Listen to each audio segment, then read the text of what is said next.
გამარჯობა, ეთერშია ქრონიკა 11-ზე, მე კეთი ქაშაკაშვილი ვარ, გამოშვებაში ნახავთ.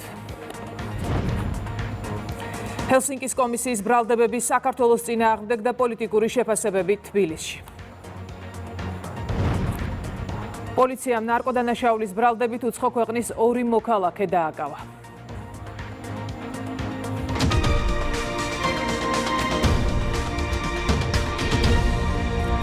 ხორვატიის პრეზიდენტი დელეგაციასთან ერთად საქართველოშია. ამ წუთებში პრეზიდენტის სასახლეში ზორან მილანოვიჩის დახვედრის ოფიციალური ცერემონია იწყება. პირდაპირ ეთერში ვრთავთ ღონისძიებას.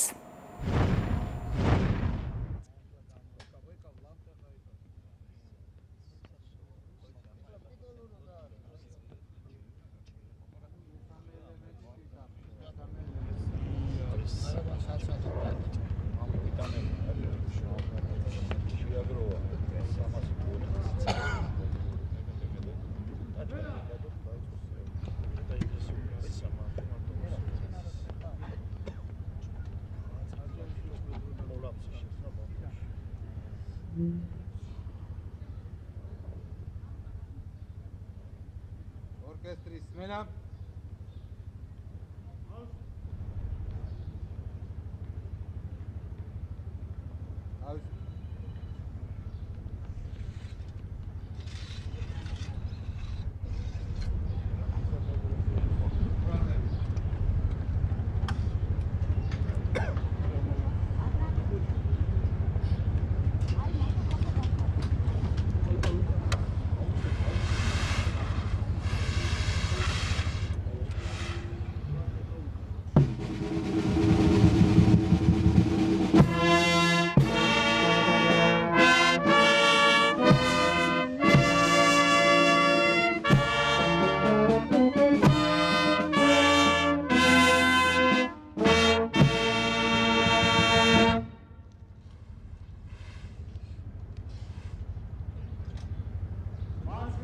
Квадрат.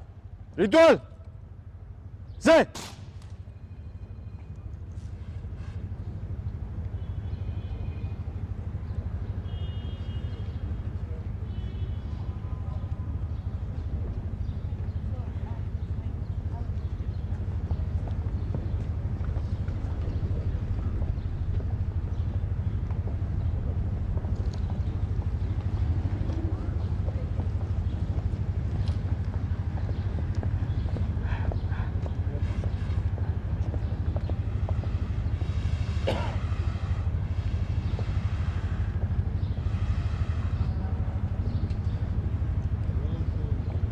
ბატონო პრეზიდენტო, საქართველოს თავდაცვის ძალების სარიტუალო სამსახური თქვენს პატივსაცემად მოწყობილია.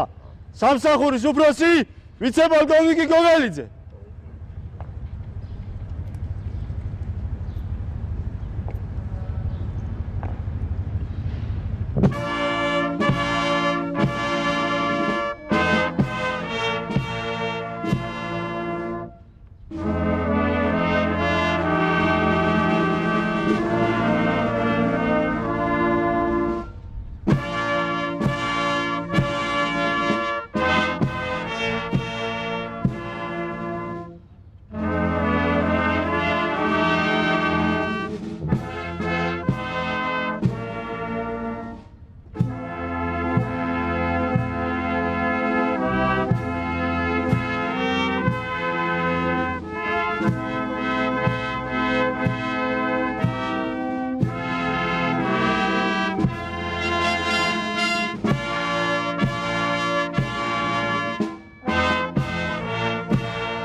პირდაპირ ეთერში ვადევნებდით თვალს ხორვატიის პრეზიდენტის დახვედრის ოფიციალურ ცერემონიას. ვაგრძელებთ გამოშვებას პატრიოტიზმი არა ხმამაღალ ლოზუნგებში, არამედ სახელმწიფოებრივ პასუხისმგებლობაშია. სტატუს სოციალურ ქსელში პარლამენტის თავმჯდომარე აქვეყნებს. შალვა პაპუაშვილი საფრანგეთის პრეზიდენტის იმ განცხადებას ეხმიანება, სადაც ემანუელ მაკრონმა რუსეთთან ერთად უსაფრთხოების ახალი არქიტექტურის შექმნის აუცილებლობაზე ილაპარაკა.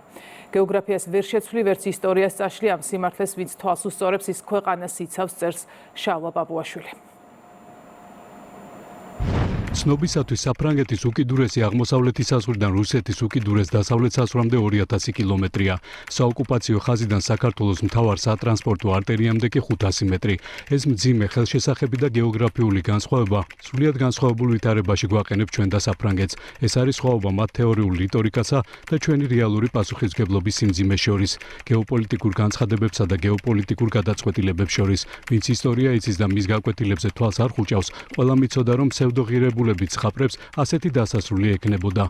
ეს ხადი იყო 2022 წელსაც. ამგვარი დაპირისპირებები კაცობრიობის ისტორიაში არაერთხელ მომხდარა. დასრულებულა, ქვეყნები მორიგებულა, ცხოვრება გაგრძელებულა. ასე იყო მე-19 საუკუნეშიც, მე-20-შიც, ბევრად ადრეც. ძალთა ბალანსის რყევა, ცვლილება და ახლებურად ჩამოყალიბება დიდი სახელმწიფოების ბუნებაა. მათი შეხების წერტილებში მომხდარი ნგრევა და მსხვერპლი კი პატარა სახელმწიფოების ხვედრი. 2022 წელს კითხვა მხოლოდ ერთი იყო. ამ გარდაუვალ დღეს, რაც უკვე პრეზიდენტ მაკრონის ბაგეებიდან გვესმის, საქართველო დანგრეული და განადგურებული შეხვდებოდა. თუ ჩვენივე გამოცდილებიდან ვისწავლიდით და სხვისი ყალბი პათეტიკის აყოლას, ჩვენი გზის გაყოლას ვამჯობინებდით. სწორედ აქ გაივლო ზღვარი უსამშობლოებსა და პატრიოტებს შორის. პირველებმა სხვისი დროშა და ჰიმნი თავისად აქციეს. ჯერ თვითონ დაიჯერეს, შემდეგ კი სხვებს არწმუნებდნენ, რომ ბომბების წვიმა სჯობს მშვიდობის სირცხვილს. რომ ეს ჩვენი ბრძოლაა, ჩვენი ვალია, რომ მსხვერპლობა გვემართებს, დიადი მომავლისთვის, რომ ომი მშვიდობაა და მზე დასავლეთიდან ამოდის. ამ დროშის ქვეშ აგინეს თანამოქალაქეებს, მეგობრებს, განსხვავებულად მოფიქრალებს, უფურთხეს თებში და წყევლებს კედლებზე. ჩვენ კი საკუთარი ხალხის სიცოცხლეს გაუფრთხილდით, რადგან ვიცოდით, რომ პატრიოტიზმი ხმამაღალ ლოზუნგებში კი არა, სახელმწიფოებრივ პასუხისმგებლობაშია. გეოგრაფიას ვერ შეცვლი, ვერც ისტორიას წაშლი. ვინც ამ სიმართლის თვალს უსწორებს, ის ომს არ ემსახურება და ქვეყანას იცავს. სწორედ ეს არჩევანი გააკეთა საქართველომ. ჰელსინკის კომისიის ბრალდებები საქართველოს წინააღმდეგ. ლორა თორნტონმა საქართველოს სანქციებისთვის გვერდის ავლაში დასდო ბრალი, სინანულით ახსენა USAID-ის დაფინანსების შეკვეცა, მოიხსენია ნედი, მარშალის და სოროსის ფონდები და თქვა, რომ დონორებმა იპოვეს გზები იმისთვის, რომ დაფინანსება მიაწოდონ ორგანიზაციებს და არსებობს გზები საქართველოში სამოქალაქო საზოგადოების და მედიის მხარდასაჭერად. ჰელსინკის კომისიაში გამართულ ბრიფინგს ესწრებოდა ხელისუფლების დამხობის მცდელობის საქმეზე ბრალდებული და ქვეყნიდან გაქცეული ირაკლი შაიშმელაშვილი. ისინი ყოველ კვირას იღებენ ახალ კანონებს, რომლებიც არღვევს საქართველოს საერთაშორისო ვალდებულებებსა და კონსტიტუციას, განსაკუთრებით გამოხატვისა და შეკრების თავისუფლებას. მე შემიძლია დეტალურად ვისაუბრო ამ კანონებზე, მაგალითად მოვიყვან ტროტუარის კანონს, რომელიც ფაქტობრივად ერთ ადამიანს აჯარიმებს $113,000 ეკვივალენტით ტროტუარზე დგომისთვის პროტესტის დროს. მათ შეცვალეს გრანტების შესახებ კანონი, რომელიც კრძალავს უცხოური ფულის მიღებას იმ დონეზე, რომ თუ მაგალითად მინდა დაბადების დღის საჩუქარი გავუგზავნო ჩემს ქართველ გერებს, ეს შეიძლება დანაშაული იყოს, რადგან ისინი ყოველ საღამოს პროტესტს გამოხატავენ. პოლიტიკურ პროცესში ჩართვას აზრი არ ექნება, თუ ხელისუფლების მშვიდობიანი გზით შეცვლის რეალური გზა არ იარსებებს. ჰელსინკის კომისიის ხდომაზე გაკეთებულ განცხადებებზე პოლიტიკური შეფასებები კეთდება თბილისში. ნინი გოგიშვილია პირდაპირ ეთერში. საქართველოს იმიჯის დაზიანების ნაცვლად მათ საკუთარი თავის მხილება გამოუვიდათ. სწორედ ასე ფასდება ჰელსინკის კომისიის ფარგლებში გამართული მოსმენა, რომლის ფარგლებშიც ყველაზე მეტად ლორან თორნტონი აქტიურობდა. თორნტონი, რომელიც საზოგადოებისთვის კარგად ცნობილია როგორც რადიკალური ოპოზიციის გულმხურვალე მხარდამჭერი და აქტორი, რომელიც მათ ერთგვარ გზამკვლევს უწერდა, თუ როგორ უნდა გაემწვავებინათ საქართველოში ვითარება 2024 წლის აქციების კვალდაკვალ, თუმცა მართლ გუნდში განმარტავენ, რომ როგორც მაშინ ჩაუვარდათ გეგმა, ასე ჩავარდა გუშინ ჰელსინკის მოსმენა, რადგან ქვეყნის იმიჯის დაზიანების ნაცვლად მხოლოდ საკუთარი მიზნები აამხილეს. ასე ლორა თორნტონმა შეიძლება ითქვას, რომ მართველი გუნდის შეფასებით მარტა კოსსაც კი გადაუსწრო, რადგან ღიად განაცხადა ამჯერად უკვე ჰელსინკის კომისიის ფარგლებში, რომ ისინი ეძებენ ფარულ გზებს, თუ როგორ განაგრძონ არასამთავრობო ორგანიზაციების დაფინანსება და ასე ქვეყანა ქვეყანაში შავი ფულის შემოტანა და მეტიც ამასთან ერთად მან ის ორგანიზაციებიც დაასახელა, რომლებიც ამ ქსელში იქნებიან აქტიურად ჩართულები. შესაბამისად, მმართველი გუნდისთვის, საზოგადოებისთვის მორიგი ილუსტრაცია იყო თუ როგორ ცდილობენ საქართველოს კანონმდებლობას გვერდი აუარონ. ასევე ამახვილებენ კიდევ ერთ საკითხზე ყურადღებას, რაც გულისხმობს იმას, რომ ვიცით, ჰელსინკის კომისია რამდენიმე კვირით ადრე დაანონსდა ჩაინიშნა, თუმცა ამ კომისიას არც ერთი კონგრესმენი და სენატორი არ ესწრებოდნენ, როგორც ჩანს, ლორა თორნტონმა ეს კომისია მხოლოდ ოპოზიციისთვის და საკუთარი თავისთვის გამართა. არანაირი სანდოობით აღარ სარგებლობს თავად ამერიკაშიც კი ეს კომისია და მით უმეტეს ქალბატონი თორნტონი, რომელიც ასევე არ სარგებლობს არანაირი პატივისცემით თავისივე ქვეყანაში. როდესაც ის საუბრობს, რომ რატომ იღებენ ისეთ კანონებს, რომელიც თქვათ აკრძალავს შავი ფულის შემოსვლას ქართულ პოლიტიკაში, მე იქვე ამბობს, რატომაც ვიღებთ, რომ უნდათ რომ გზები მოძებნონ, რომ შავი ფული შემოუშვან საქართველოში. ამ თავისივე წინადადებას თვითონვე ეწინააღმდეგება. თავიდან ბოლომდე თავისი კომისიით და მისი გამოსვლებით არის დეგრადირებული ეს მთელი ნარატივი საქართველოს წინააღმდეგ. ნახეთ ხო, ქალბატონი ლორა თორნტონი როგორ წუხდა იმაზე, რომ ვეღარ აფათურებენ ხელებს საქართველოში და საქმეებში. ეს იყო სამარცხვინო ეგრეთ წოდებული ბრიფინგი, სადაც ვერ დამალეს ჩვენი ქვეყნისადმი სიძულვილი. გული მინდა დავწყვიტო ქალბატონ ლორას, ჩვენი ქვეყანა ქმნის ყველა ისეთ პლაცდარმს საკანონმდებლო დანაწესებით, რომლის შესაბამისად იქნება შეუძლებელი საქართველოს შიდა საქმეებში ჩარევა და თუ კი ასეთი მოხდება, სახელმწიფო იქნება ადეკვატური და ძალიან სამართლიან და მკაცრ პასუხს გაცემს ყველას, ვინც ქართული ხალხის ნებასურულზე ზემოქმედებას მოინდომებს იმ შავი ფულით, რომლის შემოდინების პრევენციაც ჩვენ მოვახდინეთ. როგორც მოსალოდნელი იყო, ძალიან არასერიოზული ბრიფინგი გამოუვიდათ. არც ერთ სენატორი და კონგრესმენი არ ესწრებოდა ამ სხდომას და ლორა თორნტონმა ძალიან ფასეული ინფორმაცია მოგაწოდა ყველას ერთად. ჩამოთვალა ის ორგანიზაციები, ვინც აპირებენ უკანონოდ თანხების შემოტანას საქართველოში. NDI დაასახელა, სოროსის ფონდი დაასახელა და გადააჭარბა მარტაკოს ის ზოგადად მაინც საუბრობდა, ეს კონკრეტულად ამბობს უკვე რომელი ორგანიზაციები აპირებენ ამის გაკეთებას. ასე პოლიტიკოსებისთვის უკვე დიდი ხანია ცხადია, რომ ჰელსინკის კომისია პოლიტიკურ იარაღად იქცა. ამერიკის შეერთებულ შტატებშიც კი უკვე კომისიის იმიჯი არის დაზიანებული, მათთვის ამის დასტური არის ის, რომ მოხსენებამდე რამდენიმე საათით ადრე კომისია სკანდალში გაეხვა. ყოფილი აღმასრულებელი დირექტორი კონკრეტულ მტკიცებულებებზე დაყრდნობით ამბობს, რომ მოქმედი პირები ჩართულები არიან კორუფციულ სკანდალში. ნინი გოგიშვილი საუბრობდა პირდაპირ ეთერში. ევროკავშირის მიერ ქართული დიპლომატიური პასპორტების მფლობელებისთვის უვიზო რეჟიმის შეჩერების მხარდაჭერას ეხმიანება უმრავლესობის ლიდერი ირაკლი კირცხალია სოციალურ ქსელში წერს, რომ გადაწყვეტილება აბსურდულია და ევროკავშირის თემით მანიპულირებას უკავშირდება. ორწლიანი მუქარის ევროკავშირის მხრიდან გადაწყვეტილების მექანიზმში ცვლილებების შეტანისა და ხმამაღალი განცხადებების შემდეგ დადგა დღე, როდესაც ევრობიუროკრატებმა, რეალურად კი მათ უკანდგარმა დიპ სტეიტმა ქმედითი ნაბიჯების გადადგმა გადაწყვიტა და არც მეტი არც ნაკლები ევროკავშირმა ქართული დიპლომატიური პასპორტების მფლობელებისთვის უვიზო რეჟიმის შეჩერებას მხარი დაუჭირა. საინტერესოა, რომ გასული წლის 27 იანვარს ევროკავშირმა დაახლოებით იმავე შინაარსის გადაწყვეტილება, რომელიც განსხვავებულ სამართლებრივ ბაზას ეხმობოდა, უკვე მიიღო. მაშინ ორგანიზაციის წევრ სახელმწიფოებს მიეცათ უფლება დიპლომატიური და სამსახურეობრივი პასპორტების მფლობელებისთვის შეზღუდვები ინდივიდუალურად დაეწესებინათ, რაც 13-მა სახელმწიფომ გააკეთა კიდეც. დღეს მიღებული გადაწყვეტილება კი ევროკავშირის წევრი ყველა ქვეყნისთვის სავალდებულოა. შესაბამისად ერთიანად და ერთნაირად იქნება გამოყენებული.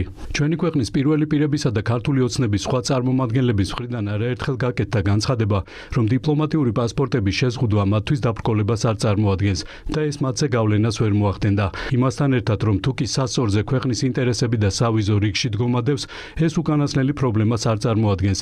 ითქვა ისიც, რომ მსგავსი გადაწყვეტილება გარკვეულწილად სიმბოლურ დატვირთვას ატარებს და უხეში ფორმით თავის გამოჩენის ცდელობას წააგავს, რადგანაც დიპლომატიური პასპორტების მფლობელებს ასევე აქვს ჩვეულებრივი პასპორტები, რომლით ევროპაში გადაადგილებაც უვიზოდ შეუძლიათ.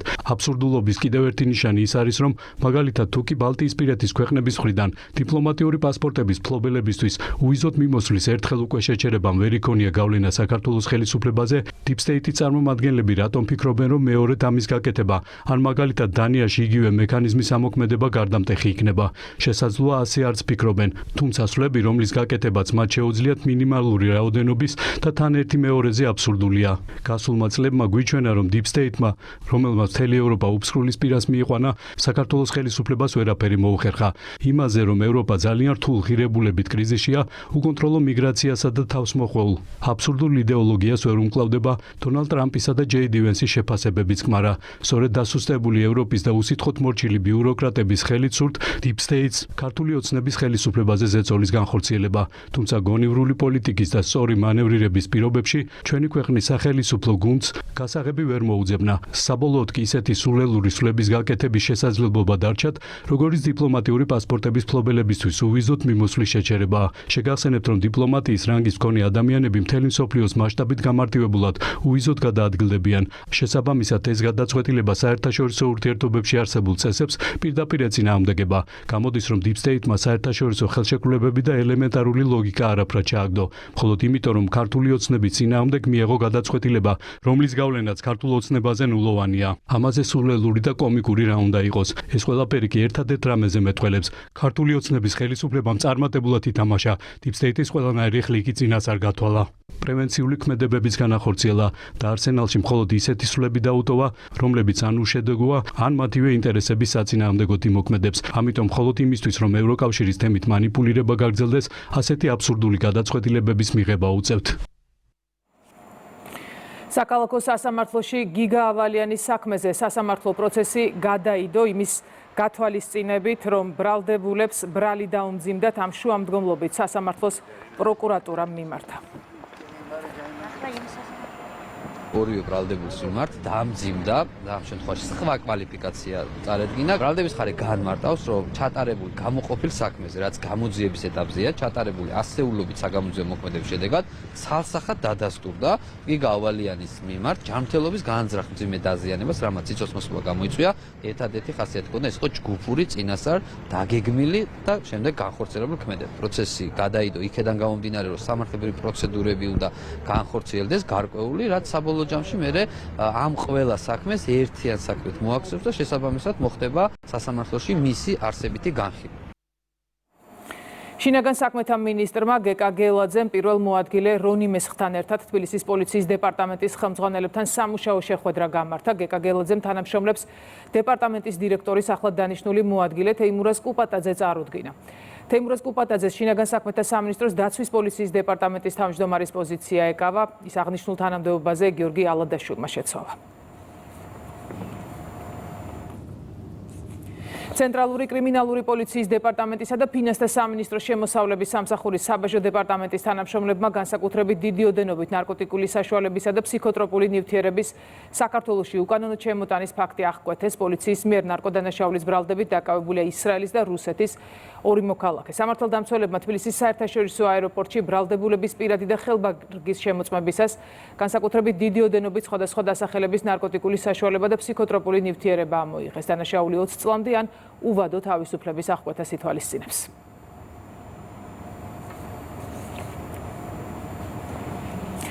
ნიკა გვარამიამ რუსთავის მე-12 პენიტენციური დაწესებულება დატოვა. კოალიცია ცვლილებებისთვის ლიდერს პატიმრობის 8 თვიანი ვადა მოეწურა. მას პატიმრობა პარლამენტის დროებითი საგამოძიებო კომისიაზე გამოუცხადებლობის გამო ჰქონდა შეფარდებული.